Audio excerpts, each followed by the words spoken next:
Olá, meus amores, tudo bem com vocês? Sejam muito bem-vindos a mais um vídeo aqui no canal Miranda Fala. Eu sou a Miranda e no vídeo de hoje eu estou muito feliz porque o vídeo de hoje está escatológico. A gente vai dar seguimento aí nos nossos estudos sobre escatologia. E no vídeo de hoje a gente vai falar um pouquinho sobre Mateus 24 e as perguntas que os discípulos fazem bem no início do texto de Mateus 24, né, que vai falar sobre a vinda do Senhor, sobre o fim dos tempos, quando vão acontecer essas coisas, basicamente, e a gente vai analisar quais foram as perguntas que os discípulos fizeram e quais foram as respostas de Jesus acerca dessas perguntas que eles fizeram.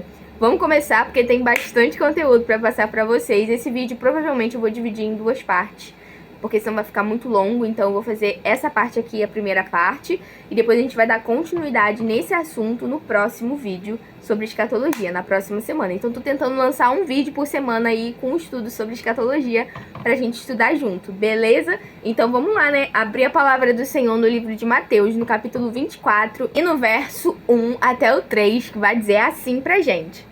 Jesus saiu do templo e, enquanto caminhava, seus discípulos se aproximaram dele para lhe mostrar as construções do templo. Vocês estão vendo tudo isso? Perguntou Jesus. Eu lhes garanto que não ficará aqui pedra sobre pedra que não sejam derrubadas, ou seja, serão todas derrubadas, vai ser tudo destruído. E no versículo 3 vai dizer: tendo Jesus se assentado no Monte das Oliveiras, os discípulos se dirigiram a ele em particular, ou seja, longe das multidões.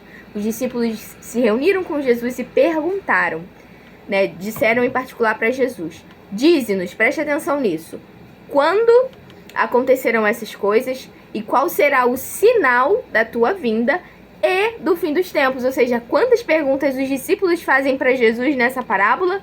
3 perguntas.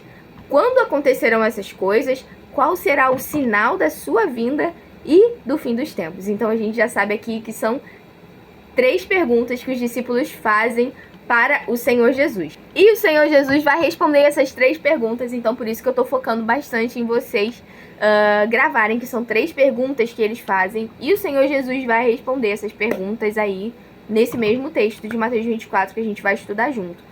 Mas um outro ponto importante que eu quero trazer vocês é para a gente perceber que os discípulos chamam Jesus em particular. Quem os discípulos estão representando?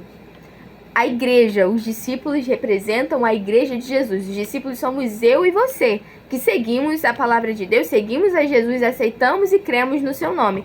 Nós somos a igreja, assim como os discípulos naquele tempo já eram a igreja, eles eram o corpo de Cristo também, aceitaram o Senhor Jesus, então logo são igreja, e eles sim, representam a igreja de Jesus, e a gente vai ver isso também lá no texto de João, no capítulo 14, no verso 1 ao 3.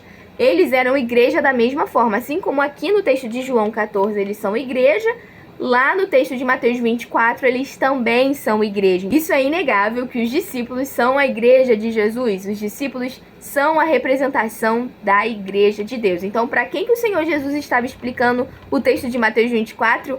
Para a igreja de Cristo, para nós, para mim e para você que cremos no Senhor Jesus e fomos salvos pelo seu sangue. A gente vai ler João 14, 1 ao 3, para vocês verem que estava falando com a igreja também nesse texto aqui. Não se perturbe o coração de vocês. Creiam em Deus e creiam também em mim. Na casa de meu pai há muitos aposentos, ou seja, muitas moradas. Inclusive tem um estudo aqui no canal falando sobre esse texto, que é muito interessante. No final desse vídeo aqui eu vou deixar como indicação. Quem quiser vai lá e acompanha, porque vale muito a pena. Na casa de meu pai há muitos aposentos ou muitas moradas. Se não fosse assim, eu lhes teria dito: vou preparar-lhes lugar. E se eu for e lhes preparar lugar, voltarei e os levarei para mim, para que vocês estejam aonde eu estiver. Ou seja, para quem que Jesus está fazendo essa promessa aqui? São para os discípulos. Da mesma forma, Jesus está explicando no livro de Mateus 24 para quem? São para os discípulos. Entendam que eu não posso simplesmente pegar a parte boa que eu gosto da Bíblia e simplesmente deletar as que eu não gosto muito, principalmente as que falam sobre perseguição da igreja, que é o caso de Mateus 24, aí eu absorvo somente aquilo que eu quero, né? Aí eu falo que é igreja, como no caso dessa promessa lá de João 14, na casa de meu pai há muitas moradas. Mas aí, se a gente pegar o mesmo contexto, ele estava falando isso aqui para os discípulos. Aí sim eu entendo que é a igreja. Como é promessa, eu entendo que é a igreja. Mas quando Jesus fala de perseguição, da perseguição aos cristãos que vai haver na grande tribulação, lá em Mateus 24, aí eu jogo para os judeus. Aí eu falo que não faz parte da igreja, aquilo ali é só no contexto dos judeus. Isso é uma coisa, no mínimo, injusta. A gente não pode simplesmente pegar as partes que a gente quer e a gente descarta para outro povo, para outra nação, falando que é para eles. Isso daí é para o povo de Israel, não é pra gente. Então isso daí é no mínimo injusto. A gente não pode fazer isso. O mesmo contexto serve para um e serve para outro. Se as promessas são para a igreja, a perseguição também é para a igreja. Então a gente precisa ser sincero na nossa interpretação. Beleza? Então esse é um ponto muito importante. As promessas do Senhor são para a igreja, mas a perseguição que vai acontecer no final dos tempos é justamente para a igreja. A igreja vai ser perseguida quando o anticristo chegar. Perceba o nome que a gente dá, né, para essa figura que vai aparecer aí no fim dos tempos. Ele tem vários nomes. O iníquo, o filho da perdição, ele tem vários nomes, mas a gente geralmente chama essa figura que vai aparecer no final dos tempos de anticristo. Se é anticristo, ele persegue a quem? Ele não tem como perseguir a Cristo, porque Cristo já está glorificado ao lado do Pai. Mas ele tem como perseguir o corpo de Cristo, que faz parte de Cristo, ou seja, a igreja. Mas a gente vai entrar nesses pormenores, aí nesses detalhes mais pra frente no estudo. Primeiro a gente precisa entender algumas questões antes de entrar a fundo na questão da perseguição da igreja. Já no próximo vídeo a gente já vai começar a entrar mais a fundo nessa questão aí também. Um outro ponto que eu quero que vocês foquem bastante aqui também, que é muito importante, é que o Senhor Jesus deixou sinais da sua vinda. Para que servem os sinais? Para nos avisarem de que alguma coisa está acontecendo, né? De que algo está perto. Então o Senhor Jesus deixou sinais, não só no livro de Mateus 24, mas em vários textos, diversos textos que a gente vai estudar junto. O Senhor Jesus deixou sinais da sua volta, né? Do seu retorno. E eu vou até usar um texto do meu amigão, o Thiago Tis, né? Ele sempre usa esse exemplo nos vídeos dele sobre escatologia e eu vou usar o mesmo aqui também com vocês. Vamos supor que, sabe, eu marquei de ir na sua casa e quando eu chegasse na sua casa, para você saber que eu cheguei, eu vou atirar 3 pedras na sua janela. Ou seja, eu tenho que atirar as 3 pedras na sua janela para que você saiba que sou eu que tô chegando na sua casa. Se alguém atirar uma pedra só, significa que não sou eu, porque eu combinei contigo de atirar as 3 pedras. Então, da mesma forma, Jesus fez com os seus sinais. Para que Jesus mentiria? Se ele deixou a gente alerta sobre tudo que vai acontecer antes da sua volta. Ou seja, com o livro de Mateus 24 todo, né, em outros contextos também da palavra de Deus, onde vai abordar essa questão do fim dos tempos, o Senhor Jesus nos deixa sinais específicos da sua volta, que a gente vai analisar todos eles. Hoje é só mesmo um panorama para a gente refletir em alguns pontos. Mas o Senhor Jesus deixa sinais da sua volta. Por que motivo, razão e circunstância o Senhor Jesus voltaria antes dos sinais que ele mesmo deixou para a igreja? Isso não configuraria uma mentira? E a gente sabe que Jesus não é mentiroso, então ele deixou sinais específicos da sua volta e ele não vai voltar antes que esses sinais aconteçam, porque ele deixou esses sinais justamente para que a sua noiva ficasse atenta. O Senhor Jesus, ele não vai voltar de uma forma surpresa, já que ele deixou os sinais para a gente ficar atento. Inclusive, ele vai nos alertar de ficarmos atentos a esses sinais para a gente saber quando estaria próxima a sua volta. Então, essa questão de um arrebatamento iminente a qualquer momento, não.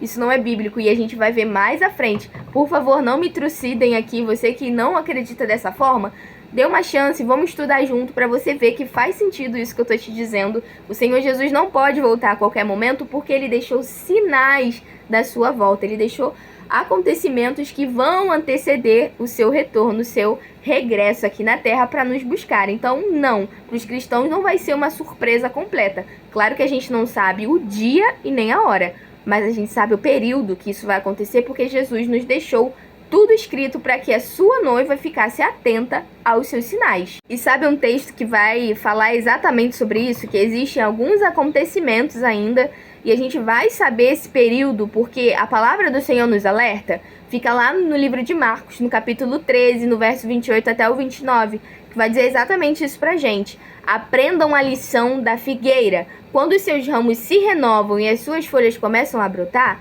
vocês sabem que o verão está próximo, não é verdade? O clima não vai mentir pra gente, as estações elas sempre se renovam, sempre se repetem e elas dão sinais de que elas estão chegando. Por exemplo, quando chega o outono a gente sabe porque as folhas começam a cair das árvores, quando chega a primavera as flores brotam. Olha o que o Senhor Jesus está nos sinalizando, está nos dizendo. Aprendam a lição da figueira, quando seus ramos se renovam e suas folhas começam a brotar, vocês sabem que o verão está próximo. E aí no verso 29 ele vai dizer, assim também, quando virem estas coisas acontecendo, saibam que ele está próximo, está às portas. Ou seja, o Senhor Jesus está nos dizendo que haverão sinais da sua vinda que ele nos deixou. Ele deixou já tudo preparado para que a gente não fosse pego de surpresa. E a gente vai ver isso mais à frente, vai ter estudos muito legais acerca disso, que vai ficar bem claro que não, a igreja de Jesus não vai ser pega de surpresa. Quem vai ser pega de surpresa é o mundo. A igreja do Senhor Jesus não, porque o Senhor Jesus deixou os sinais que antecederiam a sua volta, o seu retorno. Olhem para a figueira, quando os seus ramos se renovam, as suas folhas brotam, vocês sabem que está próximo o verão. Da mesma forma, quando vocês virem essas coisas acontecendo, que coisas? As coisas que a gente vai estudar. Os sinais que antecedem a volta de Jesus, que vai ser o próximo vídeo que a gente vai fazer, que a gente vai fazer uma lista, né? De alguns sinais, coisas que ainda faltam para acontecer até que o Senhor Jesus venha. Vai estar um vídeo bem interessante, então não perca. Já te convido já nesse final de vídeo a se inscrever no canal para você não perder os próximos vídeos. E assim juntos a gente possa estudar um pouquinho de escatologia, né? E aprender mais do Senhor e principalmente sobre os sinais da sua vinda que Ele deixou para a sua igreja. E compartilhe esse vídeo com as pessoas que você acha que tem interesse em escatologia. Eu tenho certeza que vai ser muito massa a gente estudar junto. E para quem quiser me seguir lá nas redes sociais, tá aqui o meu Instagram aparecendo aqui embaixo. Então se você quiser me seguir, vai lá e procura que vai ser muito legal, tá bom? É isso, pessoal. Um beijo no coração de cada um de vocês. Fique com Deus. Deus abençoe a sua vida e até o próximo vídeo. Tchau, tchau!